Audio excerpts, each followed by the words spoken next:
Shalom, berjumpa kembali dengan Klinik Sekolah Minggu, channel yang berisi video pembelajaran bagi kakak-kakak guru sekolah minggu yang informatif, yang solutif, dan yang kreatif.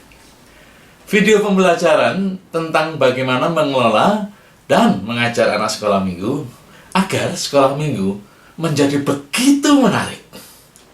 Menampilkan beberapa contoh membuat alat peraga, karena alat peraga sangat menolong anak untuk bisa memahami pelajaran dan mengingatnya.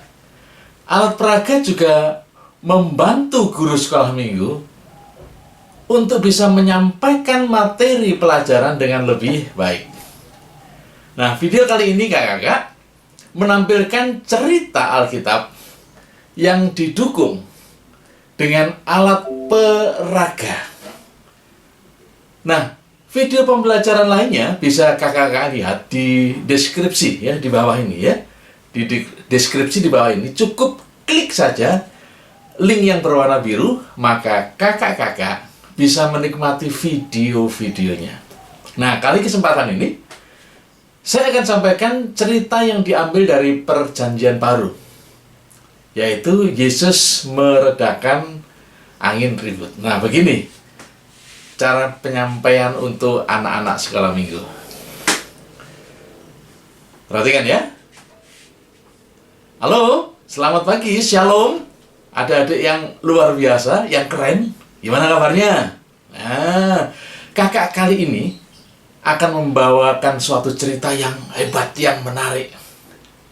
Nah, suatu kali Tuhan Yesus mengajar banyak orang di suatu tempat, yaitu di sebuah tepian danau. Yang mendengarkan Tuhan Yesus mengajar saat itu banyak sekali. Banyak sekali. Mereka asyik mendengarkan firman yang diajarkan oleh Tuhan Yesus. Nah, kemudian mendekatlah sebuah perahu di tepi itu, di tepi danau tersebut. Lalu Tuhan Yesus menaiki perahu tersebut sambil terus melanjutkan ceritanya atau pengajarannya. Nah, sedangkan orang banyak tetap dengan setia dan sungguh-sungguh mendengarkan pengajaran firman Tuhan dari Tuhan Yesus dari darat, dari tepi danau tersebut.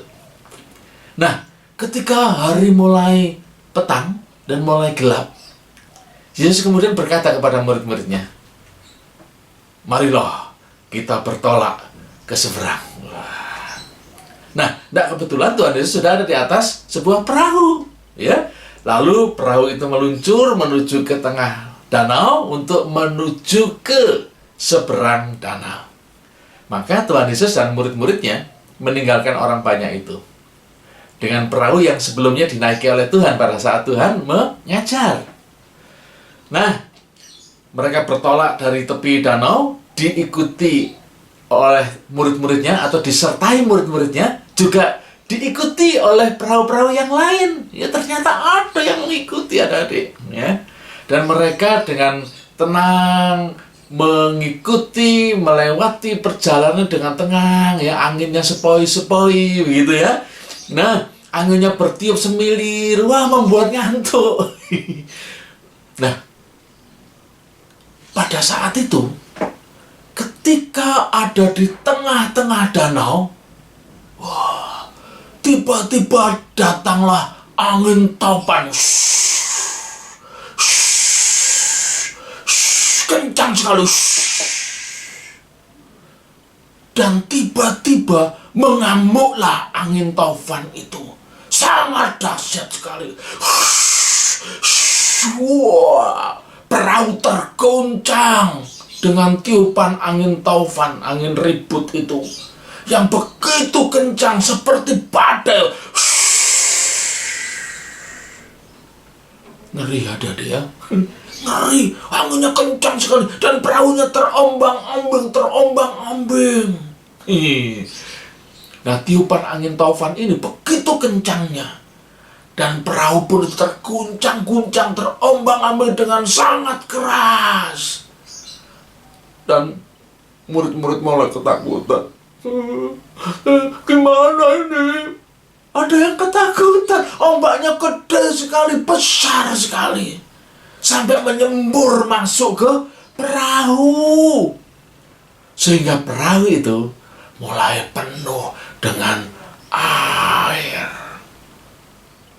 Nah, pada waktu itu Tuhan Yesus sedang tidur di buritan di sebuah tilam.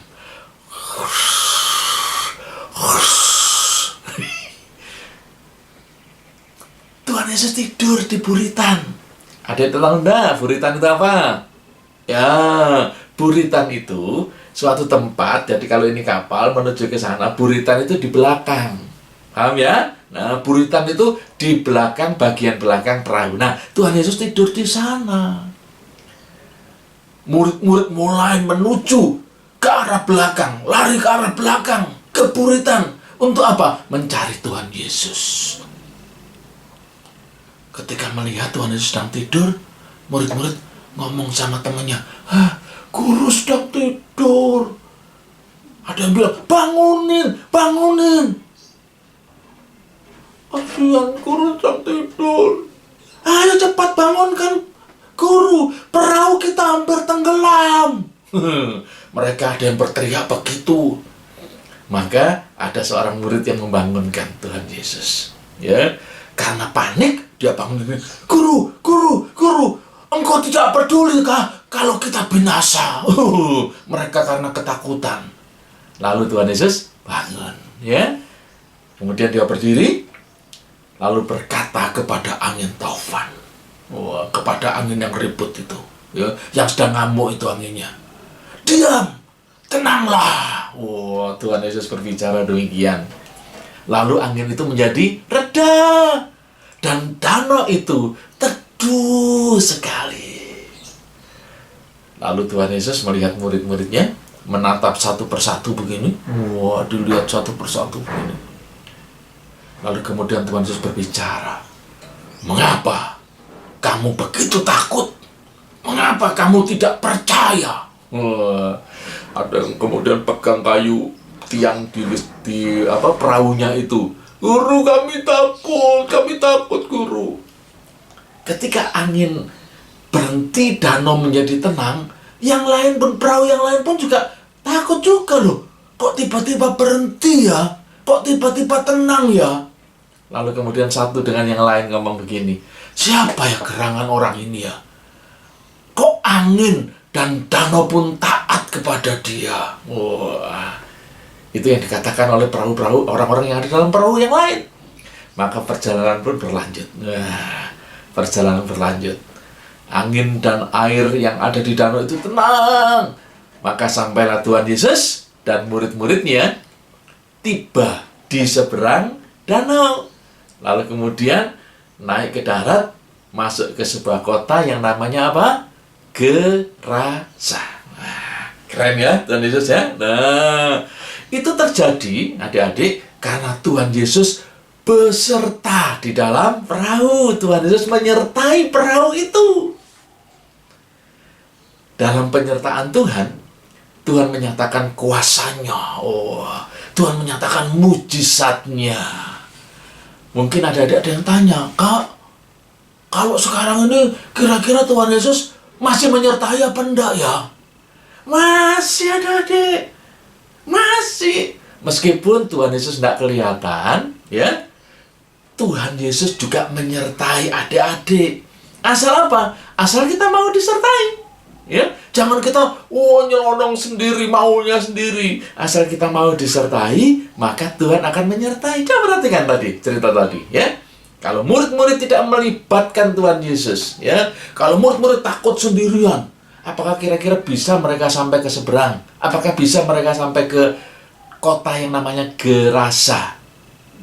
Makanya, adik-adik harus selalu dalam penyertaan Tuhan. Bagaimana caranya? Selalu berdoa, ya. Selalu berdoa agar Tuhan menyertai, ya, agar Tuhan melindungi, agar Tuhan menjagai, bahkan memberkati kita. Nah, seperti teman kita ini, ya. Ini teman kita ini. Ini teman kita ini namanya Boy. Siapa? Boy, ya. Nah, Boy ini rajin berdoa. Sebelum makan, dia berdoa, mengucap syukur. Ya, terima kasih Tuhan sudah memberkati Boy makan. Terima kasih Tuhan, mulut Boy bisa merasakan enaknya makanan. Kalau mau berangkat ke sekolah, berdoa juga Tuhan, sertai Boy, berikan kepandaian. Ya. Maka Tuhan memberikan kepandaian kepada Boy. Nah, ketika Boy mau tidur pun, ya, dia juga berdoa. Nah, sehingga ketika dia tidur, ketika dia terlelap, nggak tahunya sudah menjelang pagi, ya. Iya, karena dia berdoa terlebih dahulu, ya. Nah, setelah Boy berdoa, kemudian apa terjadi? Ya, coba lihat ya, perhatikan ya. Wah, ini kan pagi, malam ini gelap toh? Ya, malam ada bulannya, ada bintangnya ya. Ketika Boy tidur disertai oleh Tuhan, apa yang terjadi kira-kira? Ya, perhatikan ya. Tadang! Tiba-tiba ketika bangun, wah, sudah pagi, sudah pagi, ya. Disertai Tuhan, dilindungi oleh Tuhan, ya, diberkati oleh Tuhan ketika bangun. Wah, sudah pagi, ya. Sudah pagi. Nah, adik-adik mau disertai Tuhan? Nah, berdoa, ya, berdoa, setiap berdoa kepada Tuhan. Nah, begitu kakak-kakak ya. Nah, sekarang saya akan ajarkan bagaimana cara untuk membuatnya, ya. Yang pertama, sediakan 2 gambar jendela, ya. Seperti yang apa yang ada di video ini ya. Yang satu untuk suasana malam hari, yang satu untuk suasana pada pagi hari saat matahari muncul. Ya, siapkan 2. Lalu juga ada gambar daripada si anak yang tidur ini, ya. Potong bagian bawah jendela, ya, bagian bawahnya, ya. Bagian bawah jendelanya. Perhatikan di videonya itu ya. Nah, caranya seperti itu. Lalu pastikan gambar jendela bisa naik, bisa turun, ya. Kemudian siapkan benang atau senar kecil, senar halus gitu ya, untuk menarik gambar jendela yang ada di depan agar bergantian dari malam kepada pagi. Nah, perhatikan cara memasangnya ya, seperti apa yang ada di videonya. Perhatikan masang benangnya seperti apa ya. Lalu kaitkan atau ikatkan benang pada jempol di balik buku ya, atau tataan atau lembaran apa begitu ya, agar tidak terlihat saat kita menarik gambarnya, agar gambarnya berganti dari malam ke pagi. Nah, sekarang perhatikan bagaimana memainkannya. Nah, gampang kan kakak-kakak ya? Gampang, mudah sekali. Tidak harus seperti ini gambarnya ya, apapun yang kakak-kakak bisa gambar seperti contohnya itu juga boleh ya, kalau warna memang lebih bagus, lebih baik ya. Nah, demikian kakak-kakak sekolah minggu pelajaran kita pada hari ini ya. Tetap ikuti klinik sekolah minggu pada episode-episode berikutnya. Bagi yang belum subscribe ya, cepat subscribe ya. Pencet itu yang merah itu jadi hitam ya. Lalu bunyikan loncengnya kling gitu ya. Nah, agar kakak-kakak dipastikan mendapat video pembelajaran orang pertama yang akan mendapatkan video pembelajaran berikutnya ya. Jangan lupa kalau diberkati juga, share ke teman-teman yang lain. Nah, agar kakak-kakak guru sekolah minggu yang ada di seluruh pelosok negeri kita, tercinta Indonesia, ya, bahkan di luar negeri, boleh diberkati seperti kakak-kakak diberkati. Haleluya, puji Tuhan. Sampai jumpa. Tuhan Yesus memberkati.